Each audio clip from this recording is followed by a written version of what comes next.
ನಮಸ್ತೆ, ಜೈ ಶ್ರೀರಾಮ್. ನಾನು ನಿಮ್ಮ ಸ್ವಾತಿ ಅಂಜನ್. ಈ ವರ್ಷ ಯುಗಾದಿ ಹೇಗಿರುತ್ತೆ ನೋಡೋಣ. ಮಿಥುನ ರಾಶಿಯವರಿಗೆ ಯುಗಾದಿ ಭವಿಷ್ಯ ನೋಡೋಣ. ಸೊ ಹೆಲ್ತ್ ಇಂದ ಸ್ಟಾರ್ಟ್ ಮಾಡೋಣ. ಫಸ್ಟ್ ಆರೋಗ್ಯನೇ ಇಂಪಾರ್ಟೆಂಟ್. ಆರೋಗ್ಯನೇ ಮಹಾಭಾಗ್ಯ ಅಲ್ವಾ? ಸೊ ಆರೋಗ್ಯ ನೋಡೋಣ. ಆರೋಗ್ಯ ಏನ್ ನೋಡ್ಕೋಬೇಕಪ್ಪ ಅಂದ್ರೆ, ವೆಯ್ಟ್ ಗೈನ್ ಖಂಡಿತ ಆಗ್ತೀರಾ ಈ ವರ್ಷ.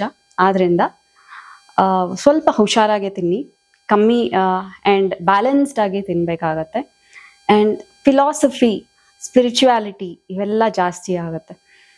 ಏನೋ ಯಾವತ್ತೂ ನೀವು ಯಾವುದೋ ಒಂದು ಧಾರ್ಮಿಕ ಗ್ರಂಥ, ಭಗವದ್ಗೀತೆ ಆಗಲಿ ಅಥವಾ ಯಾವುದೋ ಒಂದು ಸ್ಪಿರಿಚುವಲ್ ಬುಕ್ ತಗೊಂಡು ಓದಿರಲ್ಲ. ಬಟ್ ಈ ವರ್ಷ ನಿಮಗೆ ಅನ್ಸುತ್ತೆ ಏನೋ ಒಂದು ಓದೋಣ, ಏನೋ ಒಂದು ಜ್ಞಾನ ಬೆಳೆಸ್ಕೊಳ್ಳೋಣ.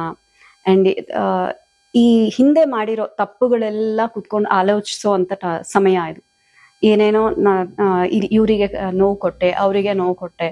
ಈ ವರ್ಷ ಏನಂದ್ರೆ, ಗುರು ಮಹಾರಾಜ ಅಲ್ಲಿಗೆ ಬಂದು, ಅಂದ್ರೆ ಜುಪಿಟರ್, ಬೃಹಸ್ಪತಿ ಗುರುಗಳು ಬಂದು ನಮ್ಗೆ ಒಂದು ಆಲೋಚನೆ ಕೊಡ್ತಾರೆ, ಒಂದು ಟೈಮ್ ಕೊಡ್ತಾರೆ. ಅದನ್ನೆಲ್ಲ ಕರೆಕ್ಟ್ ಮಾಡ್ಕೊಂಡು ತಿದ್ದುಕೊಂಡು ಒಂದು ಬೆಟರ್ ಲೈಫ್ ಅನ್ನೋದಕ್ಕೆ, ಒಂದು ಹಾದಿಯಲ್ಲಿ ಮೂವ್ ಆಗ್ಲಿಕ್ಕೆ ಇದೊಂದು ಒಳ್ಳೆ ಆಪರ್ಚುನಿಟಿ. ಸೊ ಫಿಲಾಸಫಿಕಲ್ ಆಗಿ, ಸ್ಪಿರಿಚುವಲ್ ಆಗಿ ಸ್ವಲ್ಪ ಗ್ರೋ ಆಗಬಹುದು. ಮತ್ತೆ ಮಾಡಿರೋ ತಪ್ಪೆಲ್ಲ ತಿದ್ದುಕೊಂಡು ಬೆಳೆಯೋ ಅಂತ ಸಮಯ ಇದು. ಓಕೆ, ಸೊ ಇದನ್ನ ಈ ವರ್ಷ ಖಂಡಿತ ಆಗತ್ತೆ. ಆ್ಯಂಡ್ ನೆಕ್ಸ್ಟ್, ಫಿನಾನ್ಸ್ ಅನ್ನೋದು ಹೇಗಿರುತ್ತೆ, ದುಡ್ಡು, ಹಣಕಾಸು, ಇದೆಲ್ಲ. ದುಡ್ಡು ಹಣಕಾಸು ಬಗ್ಗೆ ತುಂಬಾ ಯೋಚನೆ ಮಾಡ್ತಿರ್ತೀರಾ. ಲಾಸ್ಟ್ ಇಯರ್ ತುಂಬಾ ಜನ ಲೋನ್ಸ್ ತಗೊಂಡಿರ್ತೀರಾ. ಈ ವರ್ಷ ಏನಿರುತ್ತೆ ಅಂದ್ರೆ ಅದರದ್ದೇ ಜಾಸ್ತಿ ಯೋಚನೆ ಇರುತ್ತೆ, ಆ ಲೋನ್ಸ್ ಹೇಗೆ ಕ್ಲಿಯರ್ ಮಾಡೋದು ಅಂತ. ಈ ವರ್ಷ ಅದರದ್ದು ಪ್ಲಾನಿಂಗೇ ನಿಮಗೆ ಮುಗಿಯುತ್ತೆ. ಸೊ ಖರ್ಚುಗಳು ತುಂಬಾ ಖರ್ಚುಗಳಿತ್ತು ಲಾಸ್ಟ್ ಇಯರ್. ಈ ಖರ್ಚುಗಳು ಕಮ್ಮಿ ಆಗುತ್ತೆ. ಸೊ ಎಲ್ಲೋ ಒಂದು ಸ್ವಲ್ಪ ದುಡ್ಡು ಮ್ಯಾನೇಜ್ಮೆಂಟ್ ಲಾಸ್ಟ್ ಇಯರ್ಗಿಂತ ಬೆಟರ್. ಬಟ್ ಆ ಖರ್ಚು ಅನ್ನೋದು ಮ್ಯಾನೇಜ್ ಮಾಡಿಕೊಂಡು ಆ ಸಾಲ ತೀರಿಸ್ಬೇಕಲ್ಲ ಅನ್ನೋ ಯೋಚನೆಗಳು ಜಾಸ್ತಿ ಇರುತ್ತೆ ಈ ವರ್ಷ.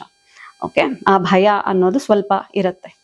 ಓಕೆ, ನೆಕ್ಸ್ಟ್, ಸ್ಯಾಟರ್ನ್ ಅಂದ್ರೆ ಶನಿ ಮಹಾರಾಜ್ ನಿಮಗೆ 10ನೇ ಮನೆಯಲ್ಲಿ ಕೂತಿದ್ದಾರೆ. ಲಾಸ್ಟ್ ಇಯರ್ ಏನಾಗಿತ್ತಪ್ಪ ಅಂದ್ರೆ, ಟ್ರಾವೆಲ್ಸ್ ಇತ್ತು, ತುಂಬಾ ಜನ ಓಡಾಡ್ತಾನೆ ಇದ್ರಿ. ಈ ವರ್ಷ ಏನಾಗುತ್ತೆ ಅಂದ್ರೆ, ಗ್ರೋತ್ ಅನ್ನೋದು ಇರುತ್ತೆ. ಏನ್ ಇಷ್ಟು ಕಷ್ಟ ಪಡ್ತಾ ಇದ್ದೀನಿ, ಯಾವುದು ವರ್ಕ್ ಆಗ್ತಾ ಇಲ್ಲ, ಓಡಾಡ್ತಾನೆ ಇದ್ದೀನಿ ಕೆಲ್ಸಕ್ಕೆ, ಬಟ್ ನನಗೆ ಪ್ರಮೋಷನ್ ಅನ್ನೋದು ಬರ್ತಿಲ್ಲ, ಗ್ರೋತ್ ಅನ್ನೋದಿಲ್ಲ ಅಂತ ತುಂಬಾ ಬೇಜಾರಾಗಿದ್ರಿ. ಬಟ್ ಈ ವರ್ಷ ಆ ಬೆಳವಣಿಗೆ, ಗ್ರೋತ್, ಒಂದು ರೆಕಗ್ನಿಷನ್, ಓಕೆ ನೀವು ಚೆನ್ನಾಗಿ ಕೆಲಸ ಮಾಡ್ತಿದ್ದೀರಾ ಅಂತ ನಿಮ್ಮ ಬಾಸ್ ಬಂದು ಒಂದು ನಿಮ್ಮನ್ನ ಹೊಗಳೋದು, ಅಥವಾ ಎಲ್ಲೋ ಒಂದು ಸ್ವಲ್ಪ ಇಂಕ್ರಿಮೆಂಟ್ ಆಗೋದು, ಈ ತರ ಖಂಡಿತ ಆಗ್ಬೇಕು. ಎಲ್ರಿಗೂ ಆಗುತ್ತೆ ಅಂತ ಎಕ್ಸ್ಪೆಕ್ಟ್ ಮಾಡಬೇಡಿ.